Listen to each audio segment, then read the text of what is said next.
তপন গগৈ হৈ প্ৰচাৰ কৰিবলৈ গৈ বিপদত পৰিছে ৰূপজ্যোতি কুৰ্মী। টিয়কত প্ৰচাৰ অভিযানত ইতিমধ্যে ৰূপজ্যোতি কুৰ্মীয়ে অংশগ্ৰহণ কৰিছিলে অজন্তা নিয়োগৰ সৈতে, আৰু এই প্ৰচাৰ অভিযানত ইতিমধ্যে ৰূপজ্যোতি কুৰ্মীক উভতি ধৰিলে জনসাধাৰণে। চিন্তামণিগড়ত এটা ৰাস্তা নিৰ্মাণৰ কাৰণে টিয়ক সমষ্টিৰ বিধায়িকা ৰেণুপমা ৰাজখোৱাক আবেদন নিবেদন কৰিছিলে ৰাইজে, কিন্তু সেই আবেদন নিবেদনৰ ক্ষেত্ৰত কোনো ধৰণৰ গুৰুত্ব নিদিয়াত সমষ্টিবাসী ৰাইজ যিহেতু ক্ষুব্ধ হৈ পৰিছে।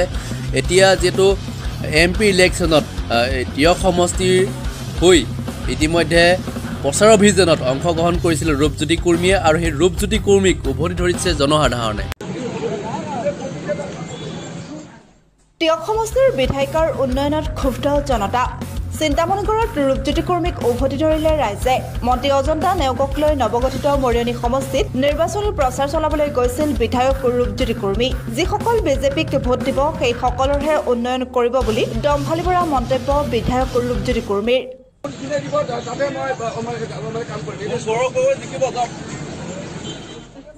আজি তপন গগৈৰ হৈ টিয়কত নৱগঠিত মৰিয়নি সমষ্টিত 10খনকৈ নিৰ্বাচনী সভাত ভাগ লয় মন্ত্ৰী অজন্তা নেওগে। চিন্তামণিগড়ত পানীগাঁৱৰ ৰাইজে সভা শেষ হোৱাৰ পিছতে যাতায়াতৰ একমাত্ৰ পথটো মন্ত্ৰীগৰাকীয়ে এবাৰ চাই যাবলৈ খাটনি ধৰিছিল ৰূপজ্যোতি কুৰ্মীক, কিন্তু এতিয়া সময় নহ'ব বুলি কোৱাৰ পিছত ৰাইজে উভতি ধৰে বিধায়কগৰাকীক।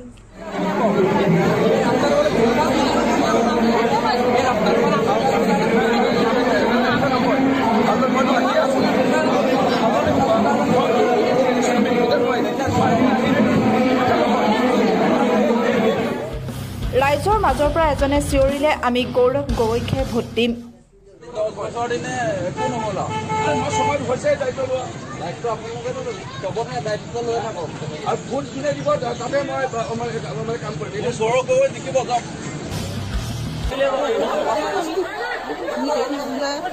ভাৰতীয় জনতা পাৰ্টি আমাৰ প্ৰাৰ্থীগৰাকী বিভিন্ন অংশগ্ৰহণ কৰিছে। নৱোচ্ছেদ পত্ৰ দিয়াৰ পৰা আদি যথেষ্টখিনি ৰাইজৰ স্বতঃস্ফূৰ্ত সঁহাৰি দেখা পাইছোঁ, আৰু আমি ভৱিষ্যতো আছে এইখিনি সময় কাৰ্যসূচী আছে ৰাইজৰ সহায় আৰু মই আজি আপোনালোকক নিশ্চিতভাৱে ক'ব পাৰোঁ যে আমাৰ তপন গগৈ ডাঙৰীয়া কেৱল আদালতত বেছ আকৰ্ষণৰ কেন্দ্ৰবিন্দু হৈছে অসমত যোৰহাটৰ যিটো সমষ্টি দুই গগৈ যিখন বেছ আকৰ্ষণ চৰ্চিত হৈছে সেই সমষ্টি। আমাৰ কথাটো হৈছে যে আমি 14টা লোকসভা সমষ্টিতে ভাৰতীয় জনতা পাৰ্টীয়ে প্ৰাৰ্থী দিছে, আৰু প্ৰত্যেকটো সমষ্টিতে আচলতে ভাৰতীয় জনতা পাৰ্টী একো চিৰিয়াছ হৈছে। এনেকুৱা নহয় যে যোৰহাটত বেছি হ'ব বা ওচৰ কাজিৰঙাত কম হ'ব। ভাৰতীয় জনতা পাৰ্টী এনেকুৱা এটা নিৰ্বাচনত তেওঁলোকে সম্পূৰ্ণভাৱে চিৰিয়াছলি নিৰ্বাচনত যোগদান কৰে। কেৱল 14টা লোকসভা সমষ্টিতে সমানভাৱে আমি নিৰ্বাচনবিলাক চলাই আছোঁ, আৰু সন্মান তপন গগৈ ডাঙৰীয়া চিটি MP হৈয়ে আছে, আৰু এইখিনিকে ৰাইজৰ যথেষ্ট সহাৰি সভা স্বতঃস্ফূৰ্তভাৱে কালি মাজুলীত মুখ্যমন্ত্ৰী মানুহ ওলাই আহিছে বা বিভিন্ন সভা আমি আমাৰ প্ৰতিনিধিসকলে অংশগ্ৰহণ কৰিছে। আমি যিটো গ্ৰাউণ্ডৰ পৰা দেখিছোঁ এইবাৰ আমাৰ প্ৰাৰ্থীগৰাকী যোৱাবাৰতকৈ বেছি ভোটত তেখেতে এই লোকসভা সমষ্টিৰ পৰা এটা অভিযোগ উত্থাপিত হৈছে। আজি পোৱাৰ আগত ধুলু আহমেদে অভিযোগ উত্থাপন কৰিছে কংগ্ৰেছৰ জিতেন্দ্ৰ সিং টকাৰ বিনিময়ত ইণ্টাৰনেল কি কথা আছে মই নাজানো।